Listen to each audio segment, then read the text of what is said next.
Hello, everyone, and welcome to the Spurs Up Show, the best Gamecocks podcast on the internet. Today is Wednesday, November the 11th, 2020. On today's show, I switched things up a bit here on a Wednesday, guys. Obviously, with all the chatter going on right now with Will Muschamp, and if he's relieved of his duties, who would fans like to see replace him? I'm going to give you guys my top 5 candidates of who I would like to see replace Will Muschamp. Again, I'll go down the list 1 through 5, give my reasonings for each, and we'll kind of have that conversation. Again, if Will Muschamp is to be let go, who I would like to see South Carolina go after and potentially replace him with. Also, of course, it is Wednesday. We're talking gambling. Best bet for South Carolina Ole Miss is the Gamecocks travel to Oxford, Mississippi as big road underdogs looking for yet another big upset. So I'll dive in the best bet there. And of course, SEC gambling picks. We do have a full slate or somewhat a full slate. Obviously, the SEC being impacted by COVID-19 right now. We're all seeing it happening. Some of the games being postponed. I will go through, though, give my SEC gambling picks for the games that are currently on the slate right now, and we still do have some good ones, guys. So we've got a packed show here on a Wednesday. Sit back, relax, enjoy. It's all brought to you by our friends over at Upstate Movers Group. Guys, Upstate Movers Group, superior moving service. They bring care and attention other companies can't offer because they're just too busy maintaining trucks and profiting off of them instead of focusing on service. Guys, service is what separates Upstate Movers Group from their competition. So they're not a trucking company, by the way, guys. They are a moving services company. They're also employee-owned co-op, which means their movers are paid twice the industry average, and everyone on the crew is just as invested in the success of the project as you are. They have dedicated professional crew members, and they also offer black glove service, guys, which means they offer end-to-end packing services, custom crating and packaging for special items, and cleaning services as well. Oh, by the way, they were founded by Greenville natives and University of South Carolina alumni, guys. So Gamecock-owned small business, Gamecocks helping Gamecocks. You know we're all about it here on the Spurs Up Show, founded by USC alumni. They also offer 20 years of project management and moving experience, and they can offer logistics and solutions that traditional moving companies simply do not have the skills for. Guys, I cannot stress this enough. If you have any moving needs, especially if you're in the upstate, but if you're around the state of South Carolina and you have moving needs, be sure to give my friends Upstate Movers Group a call. Be sure to check them out. They're on social media at Upstate Movers Group, or go to their website, upstatemoversgroup.com. That's upstatemoversgroup.com. Again, guys, we all know how stressful, how annoying of a process moving can be. And whenever you're moving, you want anything that's going to make the transition more seamless, easier for you, going to take some of the stresses off of you. Upstate Movers Group is the moving company you want to contact. Again, guys, and like I said, if I have to convince you anymore, which I shouldn't, they're founded by University of South Carolina alumni. So definitely you're tuning in this show. You're a Gamecock fans. We're all about Gamecocks helping Gamecocks, especially if you're in the upstate. But if you're across the state of South Carolina and you have any moving needs, be sure to contact my friends over at Upstate Movers Group. Again, they're on social media at Upstate Movers Group, and you can find them online, upstatemoversgroup.com. That is upstatemoversgroup.com. Be sure to check them out and tell them Chris from the Spurs Up Show sent you. The show is also brought to you by our friends over at Yardware. Guys, also owned and operated and founded by University of South Carolina alumni. Yardware is a veteran-owned and operating company licensed by the University of South Carolina, selling must-have Carolina yard and wall signs. Now, guys, these signs are made out of 12-gauge laser-cut steel. And I can tell you, when you get one, because mine is in my studio, you are going to feel the quality. You're going to see the detail. That is really what makes these things stand out. Also, they come in both garnet and black. Football season, guys, is in full swing. Christmas is right around the corner, guys. This is a must-have for any Gamecock fan. First things first, get one for yourself.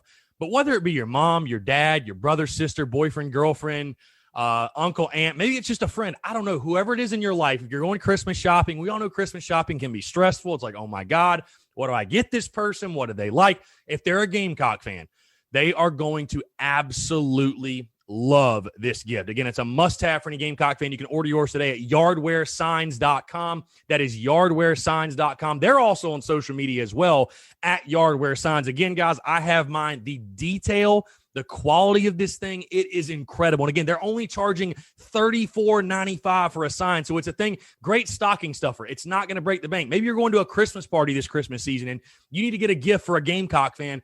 This is your go-to gift, and you can put it anywhere. Your yard, your office, your studio, your living room, your dining room, your bedroom, your man cave, your garage, wherever you can hang this thing. It's an awesome piece, and like I said, A must-have for any Gamecock fan. So, again, you can order yours today at yardwaresigns.com. That is yardwaresigns.com. Also, please be sure to check them out on social media at Yardware Signs. Again, yardwaresigns.com to order your sign today. Be sure to check them out and tell them Chris from the Spurs Up Show sent you. Let's get it.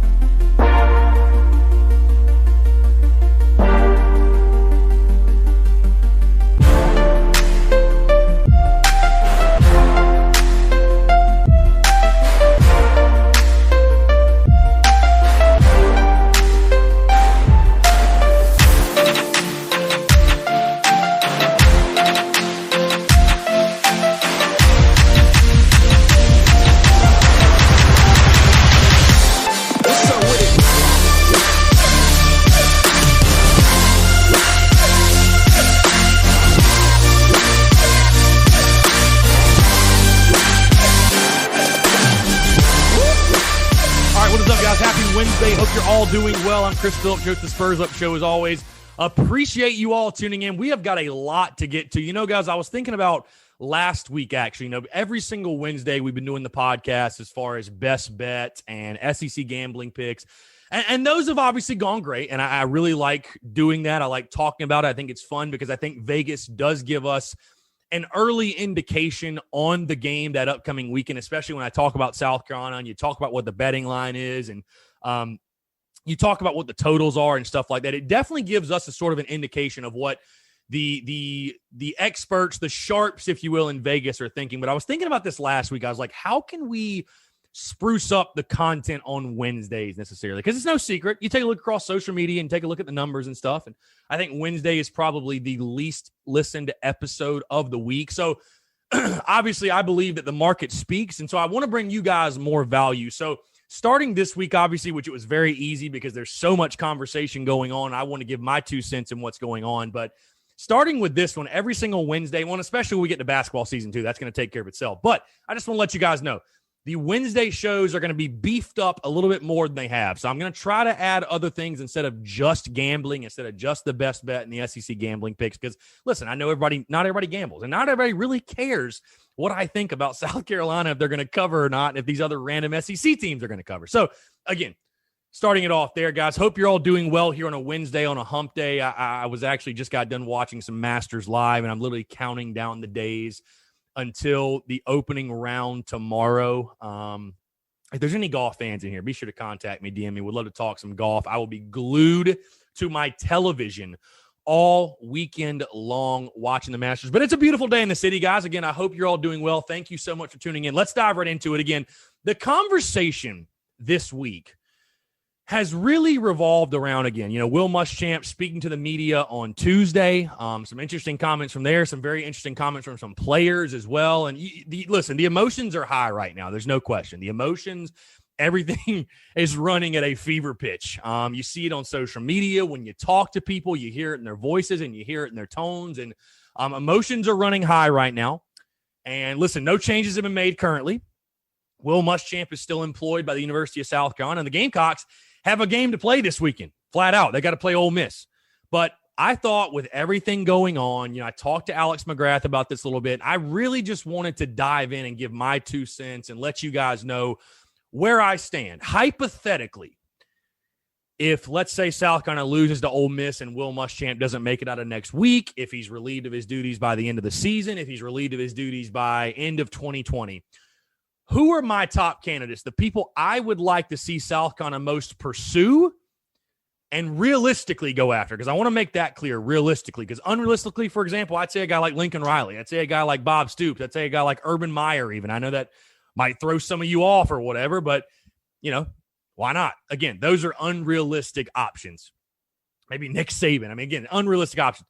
So who are my top 5 realistic candidates to replace Will Muschamp? Let's go ahead and dive into it. I'm going to go 5-1 and give you guys just my thought process on each. So at number 5, I've got Shane Beamer. Shane Beamer, a name you guys are probably pretty familiar with, was at South Carolina when Steve Spurrier was here, was an elite recruiter for the Gamecocks. He coached safeties, coached some special teams, and a guy right now that sits at Oklahoma under Lincoln Riley. Again, I have him as my 5th option, a guy that does have ties to the state of South Carolina. He's from Charleston, South Carolina. His father was Frank Beamer. We all know the legend that was a coaching legend at Virginia Tech. Again, I have this one pretty far down the list. This guy definitely would not be my first option by any stretch of the imagination, but overall, a young up-and-coming coach, someone that South Carolina fans are familiar with, and again, a guy that does have some South Carolina ties. And again, anytime you're the son of a legend like Frank Beamer, which Shane Beamer is, obviously, there are worse options out there, I will say, but I've got Shane Beamer number 5. Again, it's a hot name that's been thrown around. I've seen it thrown around on multiple occasions in social media and people I've talked to. So I would have Shane Beamer 5th on my list. Number 4, and again, this is a name that South Carolina fans, really all these names you guys are going to be familiar with, because at this point, you guys have heard these names throughout, because everybody that's all social media is doing right now is buzzing about who could be the next head coach. Has Will Muschamp been fired yet? So again, number 4, I'm going Billy Napier. Billy Napier, number 4, all familiar with him. He spent his time at Clemson, now at Louisiana, coaching the Raging Cajuns. The thing that I like about Billy Napier, because I've told you guys before, I just want a young, offensive-minded coach, a forward-thinking coach, aggressive.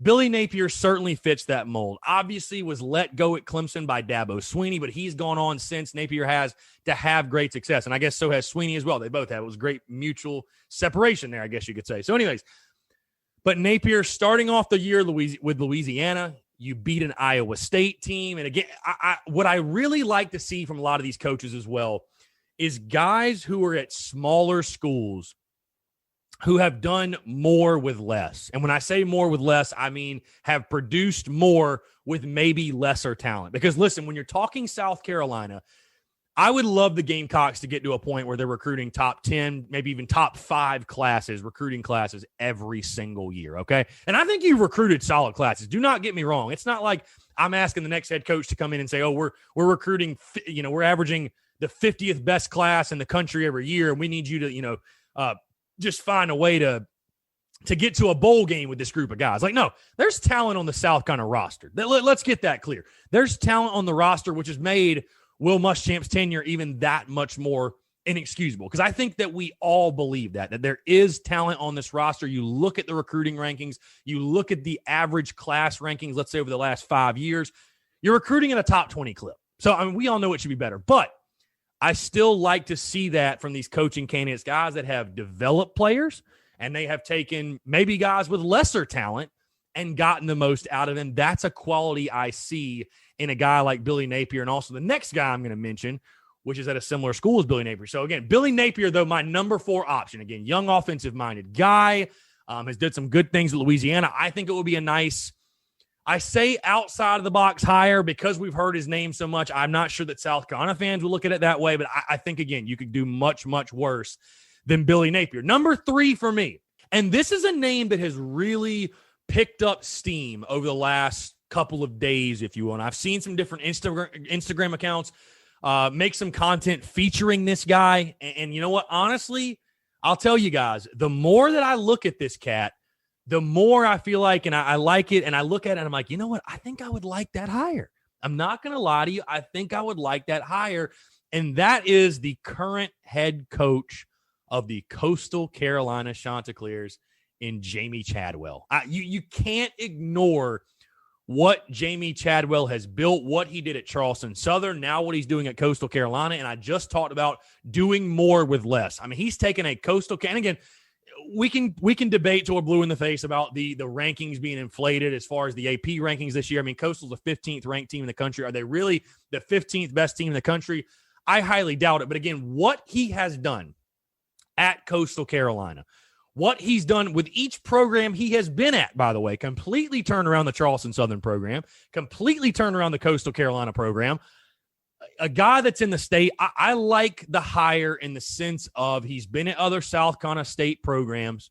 It's a little bit more of, again, an outside-the-box hire. He is an offensive-minded guy, a younger guy. I think he's 43 years old. I like the name Jamie Chadwell. Again, not my first choice, obviously. That's why he's number 3 on the list. But I do like the name Jamie Chadwell. I do. Again, I think it's a forward-thinking, innovative, outside-of-the-box hire. So, again, my third guy, my third top candidate to replace Will Muschamp is Jamie Chadwell from Coastal Carolina. Now we're going to dive into names that you guys are really familiar with, and I know that you all really want to talk about. Because number two for me, maybe this will surprise you that he's not number one, but number two for me is Hugh Freeze. And Hugh Freeze has been the hot name that has been all over social media. Everybody's been talking about this cat. Everybody's been talking about this guy.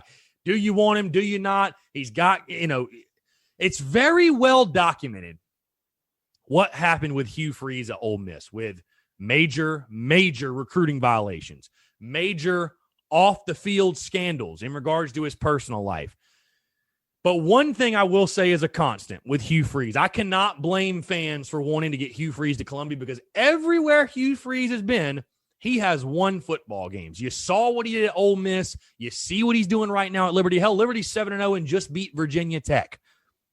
You see what he's done on the field in regards to coaching. You see the type of teams he has put on the field. And I will tell you this, the thing I like about Hugh Freeze, and listen, for me, as you can probably tell in my list, having SEC ties is not that big of a deal to me. I think that is a major area where the SEC as a whole, I think you saw the coaching quality drop off a little bit because everybody has gotten so obsessed with, oh man, we got to hire the next Nick Saban. We got to hire the next Nick Saban. Let's go get this Nick Saban assistant, this Nick Saban assistant. I mean, you see it in the SEC right now. You look at Pruitt, you look at Kirby, you look at Muschamp, you look at Jimbo. It's like, bro, is anybody going to get creative? I think that's why you saw for a while, though, the SEC cycle through these very, very average coaches because just because you coach under Nick Saban, that doesn't mean you are Nick Saban. That's not what that means.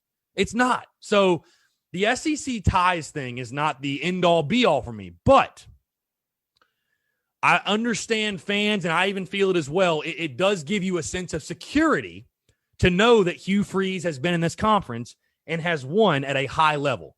And when I look at Ole Miss, I think Ole Miss and South Carolina are very comparable as programs in the sense that neither one has a lot of tradition.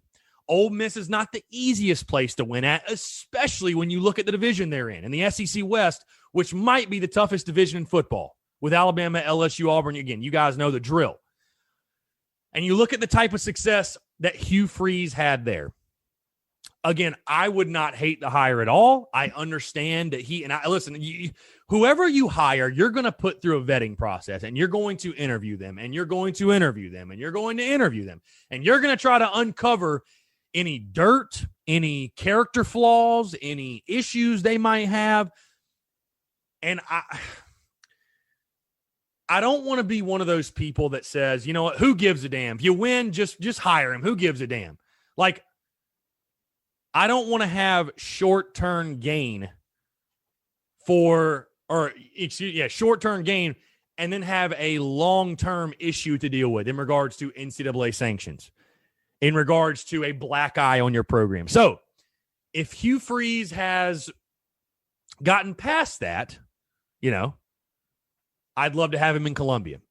I think that is something you need to vet, though. And listen, I'm sure Hugh Freeze will say all the right things and whatever, and he and Ray Tanner would sing, and Bob Castlin would sing Kumbaya, whatever it may be. But you need to figure that out, obviously, and that's their jobs. That's their jobs to vet that and figure that out. But again, South Carolina could do much, much worse than Hugh Freeze. I think they could do better, but I think South Carolina could do much, much worse than Hugh Freeze. So Hugh Freeze for me is number two, which leads me to my number one. And this one you guys might debate. We might go back and forth on it.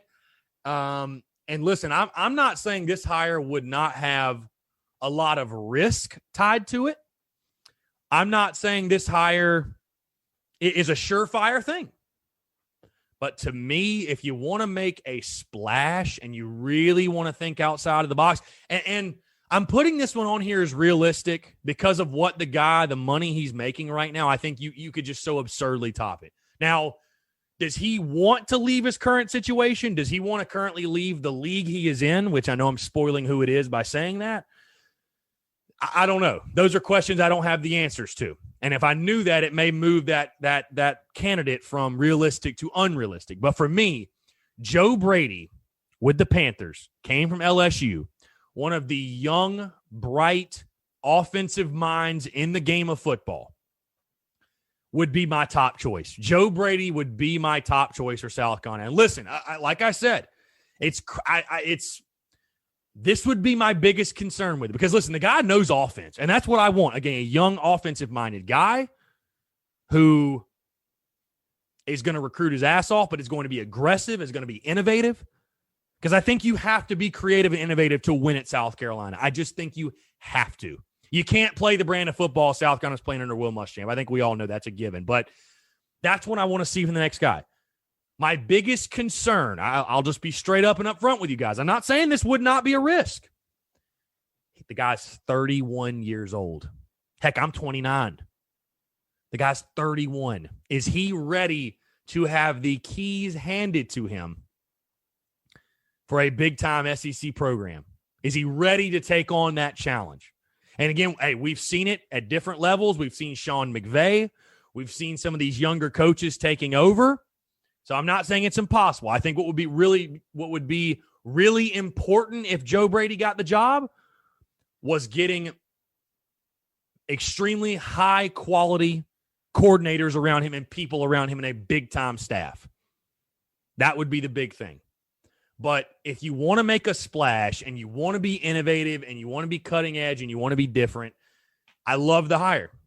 Because I just, guys, I just don't want to see South Carolina. And again, this is all hypothetical, by the way. This is all hypothetical. If it happens, though, I just don't want to see South Carolina make that typical boring hire.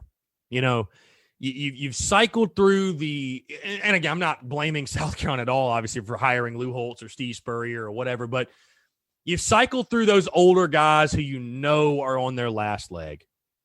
Now and then after that, you get Will Muschamp, who is just such the typical, your fourth or fifth option, SEC ties, Nick Saban assistant, that typical hire. I like the idea, and it's why I mentioned Chadwell as well. It's why I mentioned Jamie Chadwell.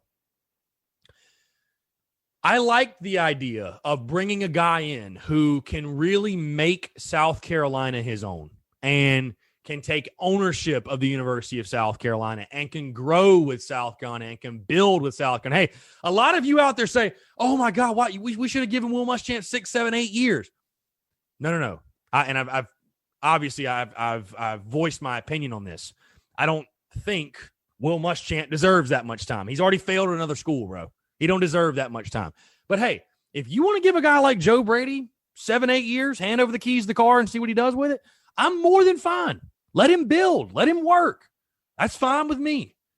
But he's a young, offensive-minded guy. He's extremely innovative. He's had success at all of his previous stops, basically. And again, I'm not saying it wouldn't be a risky hire when you think about it. The kid's 31, dude. That's a big response. That's a big challenge for a guy to take on. But again, obviously right now being the offensive coordinator with the Panthers, this guy isn't your typical 31-year-old assistant coach. This guy obviously knows what he's doing to some extent. So for that reason, Joe Brady would be my number one choice. So again, going down the list 1 through 5. Once again for you guys, my top 5 candidates to replace Will Muschamp. Number 1, Joe Brady. Number 2, Hugh Freeze. Number 3, Jamie Chadwell. Number 4, Billy Napier. And number 5, Shane Beamer. So again, those are my top 5 guys. I'd love to hear your top 5 or your top 3 or your top person, whoever it is. Who are your top candidates? Again, all hypotheticals, but it feels like things are leading that way. If South Carolina is to replace Will Muschamp, who's on your wish list? And realistically now, again, come on, you come saying Nick Saban. We know that's not going to happen. I mean, Urban Meyer. You think South Carolina is going to hire Urban Meyer, man? No chance. So who's on your wish list, though? Who would you like to see South Carolina go after? And who would you like to maybe see them eventually hire if it does come down that way? So, again, that's my top 5 candidates. All right. What's up, guys? Hope you're enjoying the show. When you're running a small business, there are a lot of different tasks and challenges you face. You're wearing all the different hats. You're getting pulled many different directions, and you feel like you don't have enough time in your day. Literally anything that can make your life easier, you're open to it. Guys, if you're growing an e-commerce business, if that is your focus, you need a platform that's focused on growth. That's where my friends over at Klaviyo comes in today's show. is brought to you by our friends over at Klaviyo. Klaviyo is the ultimate e-commerce marketing platform for online brands of all kinds and all sizes. Whether you're just getting started or you're running a well-known brand, it gives you everything you need to send memorable branded emails, text messages, and more, so you can build strong relationships that keep your customers coming back. Guys, with flexible automations, powerful insights, and super precise targeting, Klaviyo is a faster way to turn great ideas into great customer experiences. That's why it's trusted by more than 40,000 brands like Living Proof, Huckberry, and 8 Sleep. Guys, in fact, an average Klaviyo customers see a 41% increase in overall revenue within 5 months. So Klaviyo scales with you so you never have to switch. They support everything from garage startups to iconic billion-dollar brands. Guys, if you want to learn more about how you can grow your brand with Klaviyo, visit klaviyo.com/grow. That is klaviyo.com/grow to get started with a free trial today. Again, that's klaviyo.com/grow, klaviyo.com/grow. Go check them out and tell them Chris from the Spurs Up Show sent you. Let's move into the gambling stuff. Let's start first with the best bet, South Carolina, Ole Miss. Gamecocks traveling to Oxford. And guys, South Carolina once again is a big underdog, and this time a big road underdog. And it's funny how the way this line has gone this week, and I don't think it's a surprise to anybody. Ole Miss opened up on Sunday as a 7-point favorite, okay, touchdown favorite, which, again, I don't think anybody's surprised after the way South Carolina played, the way they've played the last 2 games, and some of the successes that Ole Miss has had this season. What's been interesting is the shift in that line, and it's almost very similar to Texas A&M. Ole Miss now sits as a 10.5-point favorite.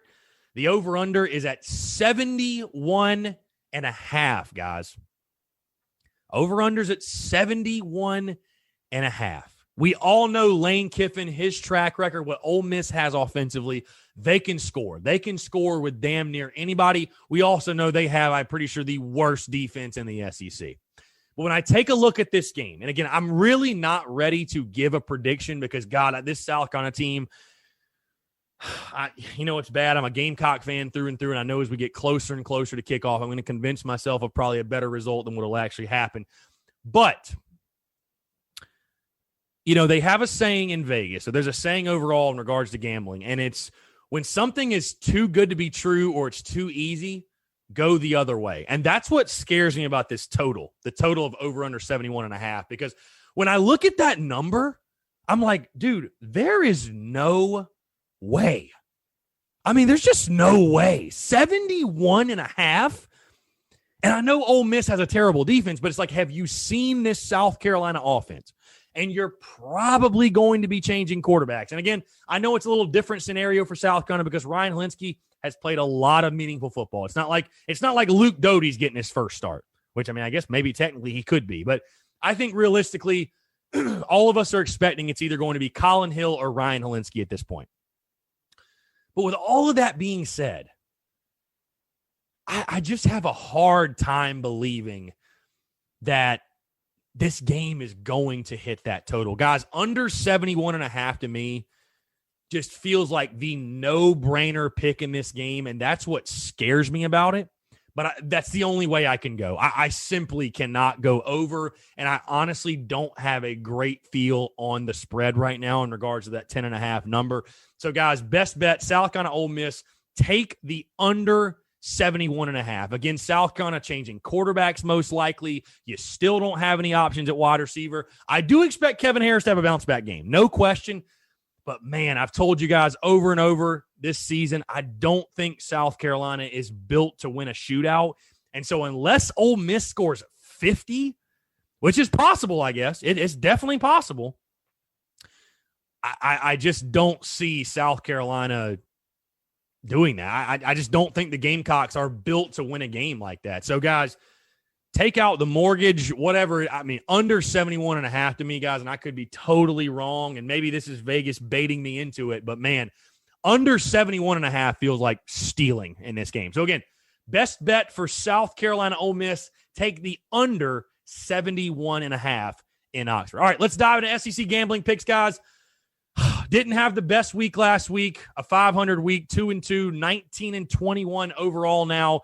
And obviously this week is being heavily impacted due to COVID. We have no Bama LSU. We have no Auburn Mississippi State. We have no Tennessee Texas A&M. But we do have 3 other games on the docket. Hopefully, again, I'm going to give you guys my best bet for those games, and hopefully they don't get postponed. So, again, got a lot to talk about, a lot of games, great slate of games, and it's presented to you, by the way, by our friends over at MyBookie. We're talking gambling, of course. I got to mention my friends over at MyBookie, guys. Between the NFL, college football, golf, if you want to bet on the Masters, anything you can think of, there's no shortage of games and events to watch, and with thousands of lines available on all of your favorite sports and events, you can turn your game day into payday with MyBookie. Guys, if you're the type of person who likes to bet the big favorites, consider putting a couple in a parlay for a much bigger payout. Not only do parlays make meaningless games exciting, but more importantly, they give you a chance to turn ordinary bets into a real moneymaker. And guys, of course, we're South Carolina fans. You cannot forget about the underdogs. They have a ton of value. The thing about college football, the NFL, really sports in general, the underdogs are never really dogs. Every team truly has a chance to win, and you do as well. Game spreads, championship futures, and player prop bets. It's never too late to get on the action and start turning your sports knowledge into actual cash in your wallet. Guys, you can sign up today at mybookie.ag. That is mybookie.ag. And when you do, use the promo code Gamecocks to claim a deposit match, dollar for dollar, all the way up to $1,000. So, guys, again, you go to mybookie.ag, you put in that promo code Gamecocks, you make your first deposit of $1,000. They are going to give you a deposit match, literally give you a free play of $1,000. It's a win-win scenario. You cannot lose, guys. It's a bonus designed to give you a little help and a head start on your winning season. Again, guys, that's promo code Gamecocks. Promo code Gamecocks for you to claim your bonus when you make your deposit. Stacked UFC cards, Masters bets, NFL, college football, everything you can think of is there. Sign up today to begin your winning season exclusively at MyBookie. All right, guys, again, let's dive in the SEC gambling picks. 2-2 last week, 19-21 overall. I'm trying to sweep the board and get us back to a winning record. So let's dive into it first with the game in Columbia, Missouri. Georgia at Mizzou. Georgia, an 11.5-point favorite. Over-under set at 48.5. Georgia obviously coming off that really, really disappointing game, losing to Florida for the first time in, I don't know what, a couple years, I guess it was. This game in Como, this has been a really interesting series, by the way. I feel like it's been much closer than I would expect. And this is interesting, too, for South Carolina fans because Missouri is your opponent next weekend. Georgia going on the road. Again, I think the spread might be a little big, but the under 48.5. This Georgia defense will have a big, big game. I think they're going to completely shut down Eli Drinkwitz and the Missouri Tigers. So take the under 48.5 in this one as Georgia takes on Mizzou. Let's move to Lexington. Vanderbilt at Kentucky. Kentucky, a 16.5-point favorite. Over-under set at 42.5. Guys, I don't know if you've seen this, by the way. I've given Vandy a lot of crap, and I'll continue to do so because I think they're the worst Power 5 team in college football. But with that being said, Vandy has been playing some tough football over the last few weeks, and I had a really, really good one last weekend. I look at this game. Kentucky's had its struggles. I've been very surprised with how much Kentucky has struggled. The game is in Lexington. You think to yourself, oh, this is the perfect opportunity for Kentucky to get it rolling, get back on track. I think Kentucky definitely wins. But I think Vandy with the backdoor cover. I love taking the doors plus 16.5, and I can't imagine that will be the popular bet. But that's my bet. Vanderbilt plus 16.5. They lose by 2 touchdowns in Lexington, and we get the cover. Finally, Arkansas at Florida. Sam Pittman taking the boys. Well, actually, he's not because he has COVID. But anyways, Arkansas traveling to Gainesville. Florida, 17-point favorite. Over-under set at 60.5. Gators again. Just talked about Georgia earlier. Gators coming off of a huge win. How does Florida respond after that big win against Georgia? Is there any hangover? Did the Gators celebrate maybe a little too much? Arkansas has played really, really good football this year, been much better than most people expected. And also, the big storyline in this one, Felipe Franks is returning to Gainesville. He is returning to Gainesville, which I think makes for a very interesting storyline and a very interesting game. Listen, I think Florida is much better than Arkansas. Don't get me wrong. So I don't like touching the number of Florida minus 17. I think the Gators could certainly cover, but the over 60.5. Kyle Trask, Kyle Pitts, that whole crew to Kadarius Toney. The Gators are going to score. And I don't know. I just think Felipe Franks comes into Gainesville, plays his best football. He'll be inspired, obviously, a chip on his shoulder. I think Arkansas keeps up with Florida a little bit. Florida, I think, pulls away late, but the over 60.5 in Gainesville. I love the over. Hammer the over 60.5 in that one. So again, quick recap: Georgia, Missouri, the under 48.5. Vandy at Kentucky, Vandy plus 16.5, and then over 60.5 in the Arkansas and Florida game. Guys, appreciate you all tuning in. Again, a packed show. Thank you so much, as always, for your love and support, guys. Again, having a blast. Got a lot to get into later this week. Stay tuned all week. Thursday, tomorrow, we're talking Ole Miss specifically. Friday, I'll give my prediction. And a quick reminder, this weekend, watch party at Overtime Bar and Grill. Doors open at 11, actually. They don't open so late. They open at 11. So if you want to come out, watch some football, kick it, we will be there having a good time. And then kickoff, of course, at 7:30 on Saturday night. And, of course, I will be doing my pregame show on the Daily Crow on Facebook, YouTube, and Twitter from 6:30 to 7. Again, guys, it's always a pleasure to chat with you. Thank you so much for tuning in, and we'll talk to you tomorrow. Thanks so much.